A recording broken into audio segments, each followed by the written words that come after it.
केवल फोटो लेने हैं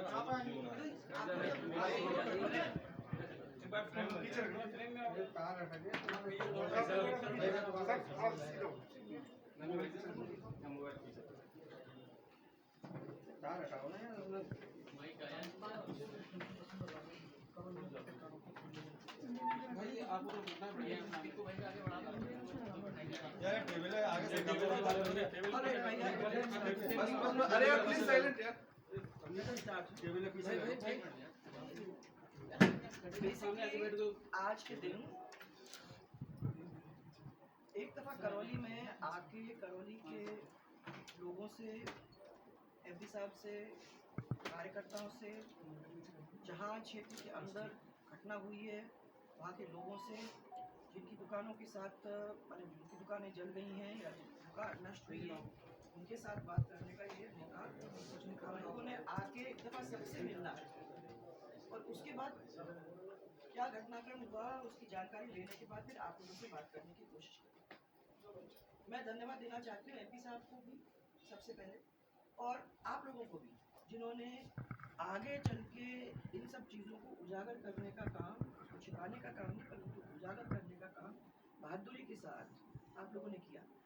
मैं उसके लिए आप लोग सबको धन्यवाद देना चाहती हूँ क्योंकि आखिर में क्या है, डिपेंड कौन करता है, आदमी जाएगा तो कहाँ जाएगा जब उसको न्याय उसकी सरकार और उसके प्रशासन से नहीं मिलने वाला है तो वो किसके पास जाके अपनी गुहार करेगा। ये कांग्रेस मुक्त भारत वाली जो बात अब हो रही है, ये खुद मैं समझती हूँ कि कांग्रेस की खुद की मैंने उन्होंने खुद ही चलाया। इस तरीके का काम जो हो रहा है उसकी वजह से जो घृणा लोगों के मन के अंदर पैदा हो रही है वो उनको इस तरफ ले जाने का काम कर रहा है। अब मैं ये मानती हूँ कि इनको बहुत जल्दी होश आने की ज़रूरत है क्योंकि इस तरीके से कोई भी प्रदेश चल नहीं सकता। ऐसे मैं प्रदेश के अंदर के सब लोगों को साथ मिला के बिठा के उनका विकास करने के पर सोच रखने के बजाय करौली में इस तरीके की तुष्टीकरण की नीति को देखने का हम लोगों को मौका मिला। नव वर्ष के उपलक्ष्य में आप लोग सबको मालूम है कि वो शोभा यात्रा निकाली जा रही थी और वो यहाँ अकेले नहीं हुई है, वो राजस्थान के मैं समझती हूँ कि सब शहरों में ज़्यादातर ये शोभा यात्रा निकाली गई और ये षड्यंत्र पूर्वक जो आज मैं देख के आई हूँ, षड्यंत्र पूर्वक ये पथराव, ये जो काम हुआ है वो षड्यंत्र पूर्वक तरीके से हुआ। मेरा सबसे पहले प्रश्न तो ये है कि भाई जब सब को मालूम था कि यात्रा यहाँ से निकलने वाली है, जब परमिशन दिया गया है उस यात्रा को निकालने के लिए, तो फिर ये सरकार के ऊपर और वहाँ के एडमिनिस्ट्रेशन के ऊपर एक जिम्मेदारी हो जाती है कि वो जाएं, इलाके को चेक करें। और इलाके का चेक करने का मतलब ये नहीं कि खाली सड़कों पे जाएं, परंतु मकानों को देखें, मकानों की छतों को देखें, तो पूरा पता करने के बाद आगे यात्रा को निकलने दें।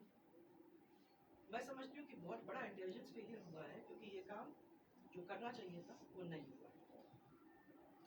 और अगर इन्होंने अपनी सतर्कता बरती होती, अच्छी तरह से बरती होती, तो शायद ये घटना टल सकती थी। मैंने अभी यहाँ के कार्यकर्ताओं से और यहाँ के बहुत सारे नागरिकों से जो बात की है उसमें से मेरे को ये मालूम पड़ा कि बहुत सारे लोगों को, और ये भी जरा अजीब बात है कि जो लोग यात्रा निकाल रहे हैं, जो प्राण घातक हमला कर रहे हैं, ये शांतिपूर्वक तरीके से बातें चल रही हैं, दोनों के ऊपर आप एक ही धारा लगाने का काम करते हैं। अरे भाई पत्थर फेंक रहा है और जिसको जो पिट रहा है उनको दोनों एक तराजू में कैसे तोल सकते हो? परंतु यहाँ इस प्रश्न का जवाब तो नहीं मिला। हाँ, ये जरूर मिला कि जो लोग घायल होकर अस्पताल में गए उनको उठा के बंद कर दिया गया, उनके यहाँ कठोर से कठोर धारा उनके ऊपर लगाई गई है। और कोई नहीं, ऐसे लोगों को पकड़ के रखा जिनका कोई मतलब ही नहीं। तो ये मेरे पास एक महिला अभी मेरे से मिली है जो डॉक्टर के पास आई है, जो डॉक्टर के पास इलाज करने के लिए जा रही थी। उसके साथ ये जो गजेंद्र सिंह, उस गजेंद्र को वैसे ही उठा के ले गए हमने। वहाँ हॉस्पिटल के कैमरा के अंदर वो आ रहा है, हॉस्पिटल के अंदर लोग उसको देख रहे हैं, सब कुछ। मैंने उसका फ़ोन अगर किसी ने चेक किया तो वो भी वहाँ का बोल रहा है। उसके बावजूद भी उसको ले जाके और उसके ऊपर धारा कौन सी लगाई? आजीवन कारावास। किस चीज़ के लिए? जिस चीज़ के लिए वो था ही नहीं। मेरे पास वो तस्वीरें निकली हैं, यहाँ आई हैं, जिन जिन लोगों की दुकानें ऐसे तरीके से, इस तरीके से पूरी तरह से नष्ट हो गई। नॉर्मली क्या होता है कि अगर खुदा ना खास्ता ऐसा कोई हादसा हो जाता है तो सबसे पहले डिस्ट्रिक्ट एडमिनिस्ट्रेशन वहाँ जाके उसका जायजा करता है और कोशिश ये करता है कि उसका एस्टिमेट्स वगैरह ले लें, ताकि आगे चल के मदद की ज़रूरत, जो हमको ज़रूरत देनी होगी, जो मदद देना पड़ेगा, उस मदद के अंदर उनको पैसे का इंतज़ाम सरकार जिस तरीके से करना चाहिए वो कर सके। परंतु कितने दिन हो गए? 2 तारीख की घटना है और आज 10 दिन हो गए हैं। आज दिन तक कोई भी प्रशासन का व्यक्ति इन लोगों की दुकानों में नहीं गया है, ना उसने कहीं कहा है कि भाई ये हालत इनकी इतनी ख़राब हो गई है, पूरी की पूरी दुकानें जल गई हैं। और दुकानें जली नहीं गई हैं, उसके अंदर का सामान उठा के लोग ले गए। इन्होंने नामजद रिपोर्ट करने की कोशिश की है, कुछ की तो ले ली गई हैं, कुछ की अभी भी चिल्ला के वो इधर से उधर थाने में घूम रहे हैं, परंतु कोई उसकी रिपोर्ट लिखने को तैयार नहीं। उनके अंदर के तराजू हो या उनके बेंच हो या उनके सामान हो या जो भी, वो सब जानते हैं कि किसकी दुकान में या किसके यहाँ आपको आप बरामदगी कर सकते हो। परंतु आज दिन तक ना उनसे कोई पूछ रहा है, ना कोई उनकी मदद कर रहा है। आपने कई तो वीडियो देख लिए हैं, कैसे पथराव हो रहा है, कैसे लोग लठ लेके घूम रहे हैं, मार रहे हैं। और आपने ये भी देखा है, कुछ पुलिस लोगों ने तो बड़ी बहादुरी दिखाई।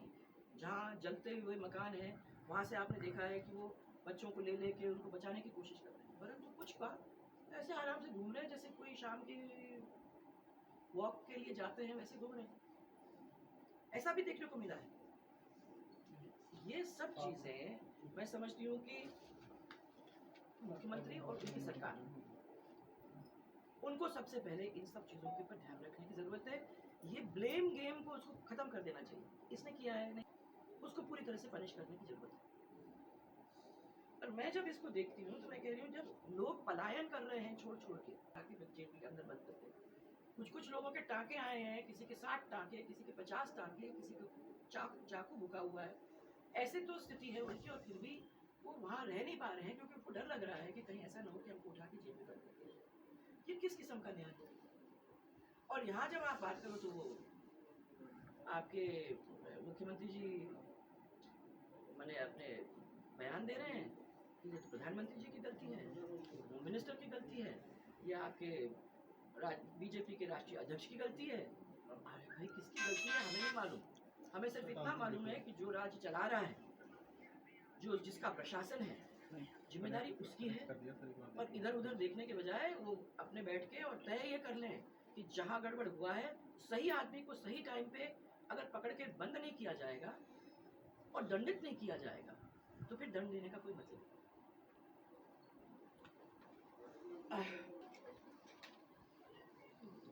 समय है और मैं समझती हूँ कि इन लोगों को धर्म की राजनीति के बजाय एक्चुअली में सही राजनीति करने की जरूरत है। वो भारतीय जनता पार्टी के ऊपर उंगली उठाने का काम कर रहे हैं, पर मैंने तो पहले भी कहा कि ये ऐसे घटने भारतीय जनता पार्टी के जो रूल स्टेट्स हैं उसमें क्यों नहीं हो रहे थे? सिर्फ राजस्थान जैसी शांतिप्रिय इलाके के अंदर क्यों हो रहे हैं? ऐसे स्टेट में क्यों हो रहे हैं? तो राजनीति करे कांग्रेस और नाम किसी और का लगा दे। ये तो बहुत अपने आप में ही बड़ी गलती है। अब कभी भी आप लोग पूछते हो ना मुख्यमंत्री जी से कि आपकी उपलब्धि क्या है, तो खुद की गलती तो मानेंगे नहीं। विकास का कार्य देखने के लिए अगर कोई चला जाए करौली के अंदर, आखिर में जब हमारा बड़ा मुखिया होता है तो हम तो एक्सपेक्टेशन यही रखते हैं कि हर एक डिस्ट्रिक्ट के अंदर वो इस तरीके का काम करे जिससे आदमी आगे बढ़ सके। यहाँ हम देख रहे हैं जैसा था वैसा ही है। सड़क टूटी फूटी पड़ी हुई है, जो हम लोगों ने पैसे मंजूर किए थे वो एक पैसा आगे नहीं बढ़ा है। चाहे वो करौली माता का रास्ता हो, चाहे अंदर के जो आपके क्या कहते हैं सड़कें हो, चाहे वो मेडिकल कॉलेज जो आप लोगों के लिए मैंने ज़मीन दे के छोड़ी थी, आज दिन तक मेडिकल कॉलेज का शुरुआत नहीं हुआ। इंजीनियरिंग कॉलेज आपका हुआ, वो अभी तो मैंने जो आप जब इनसे पूछ रही थी मैं कि भाई ठीक है, इनने विकास का काम क्या किया है, विकास का काम नहीं किया। आपके बजट के अंदर बहुत सुंदर सुंदर कहानियां उसमें कसीदे पढ़ा के सबको सुना दिया, परंतु ये सब चीज़ों से कोई भी मुक्त नहीं हो सकता। जिसके राज्य में इस तरीके का काम होगा वो तो खाली अटेंशन डाइवर्ट कर रहा है, अटेंशन डाइवर्ट कर रहा है कि मैं काम नहीं कर सका, मैं विकास नहीं कर सका, मैं कुछ नहीं कर सका, परंतु भाजपा ये काम करवा रही है। अरे आप क्या कर रहे हो? और इस बार तो आप लोग सबने वो तस्वीरें ली हैं, आपने सब कुछ लिखी है, यहाँ के मीडिया के पास सब फुटेज है, यहाँ के लोगों ने अपलोड किए हैं, उसमें आपको बहुत क्लियरली दिखाई दे रहा है कि ये शांतिप्रिय यात्रा थी। और वो मैंने पूछा भी, भैया डीजे तक नहीं था, लोग कहते हैं ना कि डीजे चला रहा था, डीजे नहीं था। मैंने उन लोगों से पता किया, कोई डीजे नहीं था, माइक था। यस, कंट्रोल करने के लिए आपको माइक की जरूरत होती है, तो वो माइक से कंट्रोल करने की बात कर रहे थे, देयर वाज नो डीजे। तो और मैं ये देख रही हूँ अभी रमजान के टाइम पर तो आपने वो चिट्ठी पढ़ी होगी, भैया ऐसा मत करो, रहने दो प्लीज। रमजान के टाइम में आपने देख लिया होगा कि बिजली निर्बाध रूप से अपने को देना है, तो नवरात्रि के टाइम में ऐसा कोई आदेश तो मैंने पढ़ा नहीं। उसी तरीके से छोटी सादड़ी के कैसुंदा गांव, भाजपा का झंडा वहां लगाया हुआ, वहां कार्यकर्ता की हत्या कर दी। अरे ये तो सुनने वाली लायक की घटनाएं नहीं है। भीलवाड़ा में परशुराम सर्कल पर एक किसी ने भगवा झंडा लटका दिया, बाद में उस झंडे को खड़े तो हटवाया, बाद में जब कार्यकर्ताओं ने जोरदार तरीके से विरोध किया वहां, तो वो वापस लगाना पड़ा। भगवा कोई पार्टी का रंग है क्या? भगवा तो माने किसी भी हिंदू और ईश्वर का रंग है, मैं नहीं मानती। इसमें किसी को दुखी नहीं भी होना चाहिए, किसी को इसमें अपसेट भी नहीं होना चाहिए। अगर कोई भगवान से परहेज करता हो तो बात अलग है, क्योंकि मैं नहीं मानती हूँ कि प्रधानमंत्री का नाम लेते हो आप, होम मिनिस्टर का नाम लेते हो आप,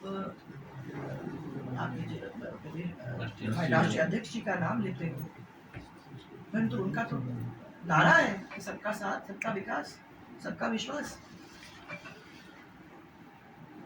और अब मैं हमारी तो मैंने अभी ये देखा कि 144 के माध्यम से हिंदुओं के त्योहारों के ऊपर पाबंदी लगाई जा रही है। मैं तो समझती हूँ कि हिंदुओं के त्योहार में जब भी जो भी होता है वो बड़े रिस्पॉन्सिबल तरीके से हो रहा है। रिएक्शन, एक्शन एंड रिएक्शन नहीं होना चाहिए। हम चाहते हैं कि हमारे राजस्थान के अंदर शांति हो, हम चाहते हैं कि 36 के 36 कौम प्यार से एक साथ जिए, हम चाहते हैं इसके साथ साथ कि किसी के साथ अन्याय न हो, और जहाँ न्याय सही तरीके से किया जाएगा वहाँ आगे चल के ऐसी कोई प्रॉब्लम्स होंगी भी नहीं। इसके सबसे पहले लॉ एंड ऑर्डर का घोर फेलियर, इंटेलिजेंस का कंप्लीट फेलियर, जिला प्रशासन का फेलियर। अब ये सब एक दूसरे के ऊपर से बात को हटाते हुए, अपने आप को सेव करते हुए किसी दूसरे के ऊपर ये बात डालने की कोशिश होगी, ये तो हमेशा हम लोगों ने देखा है। परंतु सबसे पहले तो मैं मानती हूँ कि तुरंत ही उन दोषियों को गिरफ्तार किया जाए। अभी मैं पता कर रही थी इनसे कि भैया कौन कौन दोषी थे, उनमें कुछ ऐसे लोग हैं जो अभी भी गिरफ्तार नहीं हुए, क्या ये सही है? ऐसे कुछ लोग हैं जो अभी भी गिरफ्तार नहीं हुए, 10 दिन हो गए, ये कब गिरफ्तार होंगे? आपने इन सबको जो जिनके चाकू के लगे थे, जिनके हाथ टूट गए थे, जिनके एक तो मरने की हालत में वहाँ जयपुर के अंदर है, इन लोगों को उठा के तो आप बंद कर रहे हो। सड़क चलते आदमी को उठा के आप बंद कर रहे हो। वो लोग जो नामजद हैं जिनको पूरा करौली मानता है कि हाँ ये लोग इन्वॉल्व थे उसके अंदर, उनको आज तक पकड़ नहीं पा रहे 10 दिन तक। कैसी पुलिस है? तो सबसे पहले तो इनको गिरफ्तार किया जाए, और जो भी निर्दोष व्यक्ति हैं उनको तुरंत जहां जहां उनको बंद कर रखा है उनको तुरंत उनको छोड़ा जाए। उसके बाद इमीडिएटली किन्हीं को भेज करके जहां जहां आगजनी हुई है उसको देखा जाए, समझा जाए और उसका मैंने एस्टिमेट्स बनवाया जाए, ताकि बाद में उनका मुआवजा देने के लिए आपके पास रिकॉर्ड्स तैयार है। ये भी नहीं हुआ है। और मेरा अब ये मैं तो देख के एक्चुअली बहुत दुखी हुई हूँ। ये मालूम नहीं आपके पास ये तस्वीर आई है कि नहीं, आपने दुकान भी देखी है, परंतु ऐसे ऐसे लोगों से मुलाकात नहीं की आपने। जैसे सुरेश चंद जी हैं, इनकी पूरी दुकान, अब इनके पास कुछ नहीं। वो जो क्या नाम था, डोले खान में 7 दुकानें हैं हिंदुओं की अकेली, तो सातों के सातों खत्म कर दी जला के। वो बेचारे लोग पूछते नहीं है, उनका काम कोई पूछने नहीं आया। उन्होंने कहा अभी तक कोई किसी ने पूछा तक नहीं है कि आपकी क्या परिस्थिति है, क्या हो रहा है आपका। तुरंत ही इसको कर उनमें एक्शन लेने की जरूरत है। मैं अभी मिलकर उनको कहने वाली हूँ कि डिस्कस्टिंग जो हुआ है करौली के अंदर, और इसका एक्शन, ये एक्शन कुछ नहीं। अगर वाकई में ये चाहते हैं कि पीस हो, शांति हो इस इलाके के अंदर, तो ये सब चीज़ों को ध्यान में रखने की जरूरत है और तुरंत एक्शन लेने की। वार्निंग दी गई है। अब उस वार्निंग को भी हम तो कह रहे हैं कि ये तो इंटेलिजेंस फेलियर हुआ सो हुआ, परंतु लिखित में आ रहा है, उसके बाद भी आप एक्शन नहीं ले रहे हो, उससे और क्या हो सकता है, और वर्स्ट सिचुएशन क्या हो सकती है। और ये जो आप कह रहे हो इसके बारे में मैंने सुना है, खुद तो मैंने उसको देखा नहीं है, परंतु मैं सुन रही हूँ कि जहाँ जहाँ मैं गई हूँ आज वहाँ इसके बारे में लोगों ने जिक्र किया है कि भाई इस तरीके से कह रहे हैं कि भाई आपकी गाड़ी टूट गई है, तोड़ तो दी आपने गाड़ी, अब चलो चलो यहाँ से। मालूम नहीं, मैंने देखा नहीं।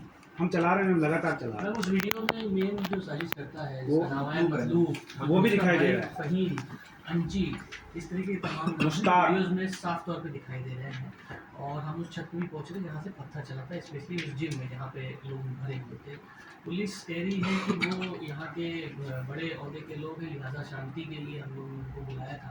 क्लीन चिट एक तरीके की दे रही है, जबकि वीडियोज़ में साफ दिखाई दे रहा है कि किस तरीके से इंस्टिगेट कर रहा है।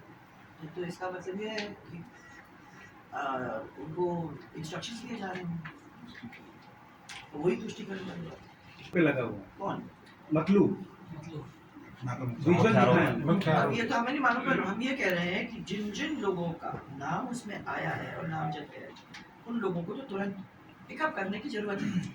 10 दिन बाद नहीं उठाना, ये क्या दिखाता है? ये पलायन को लेकर एक मुद्दा उठा रही है। पलायन यहाँ से लगभग परिवारों ने भी पलायन किया। हाँ, कि 195 की लिस्ट 195 लिस्ट प्रशासन को सौंपी। अभी तो आपको प्रशासन को सौंपी, जो मैं जहाँ से मैं निकल के आ रही हूँ वहाँ बहुत सारे लोग मेरे को मिले जिन्होंने ये कहा है कि साहब ऐसी स्थिति रहेगी तो हम भी यहाँ नहीं रह सकते। मैम लेकिन प्रशासन बार बार डिनाई कर रहा है इस बात मैं को। तो नहीं कर सकता भाई। मैम लॉ एंड ऑर्डर के आईजी हैं BL मीना स्टेट के, उनको हमने स्टिंग में कैद किया है। वो कह रहे हैं कि टोटली पुलिस फेलियर रहा, जो डिप्लॉय करनी थी फोर्सेज जहाँ जहाँ वहाँ नहीं की गई। हमने गाइडलाइन 30 तारीख को जारी की थी, ये लोग क्या कर रहे थे जबकि पूरा राजस्थान उसको फॉलो कर रहा है, तो करौली में क्यों नहीं किया गया? लगता है कोई राजनीतिक दबाव था। वो स्टिंग चल रहा है अभी टाइम्स नाउ। कौन क्या चल रहा है? Yes IG BL Meena state law and order. मैं देखा नहीं, मैं उसके ऊपर कमेंट तो नहीं कर सकती हूँ, परंतु मैं ही कह रही हूँ कि जो हो रहा है और जो हुआ है वो घोर मैंने आपका क्या कहते हैं इंटेलिजेंस लैब्स है।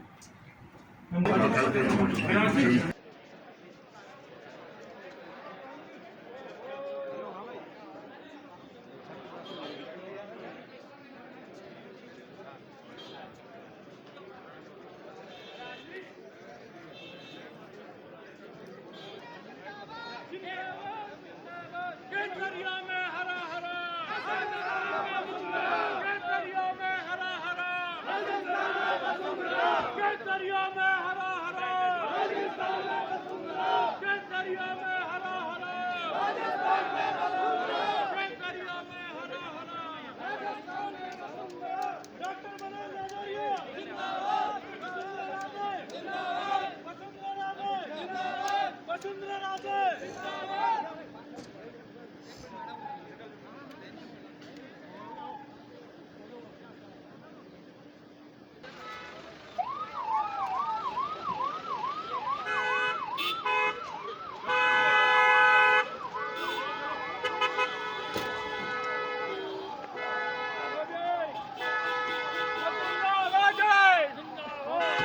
करौली की 9 आज दिन होने के बाद पूर्व सीएम वसुंधरा राजे करौली की हिंसा के मामले में यहाँ संदर्भ में मीटिंग करने, मुआवजा का और सबका सरकार से रिक्वेस्ट करने के लिए यहाँ सर्किट हाउस में भाजपा के तमाम राजस्थान के कार्यकर्ताओं सहित मीटिंग ली। क्लोज कर दो।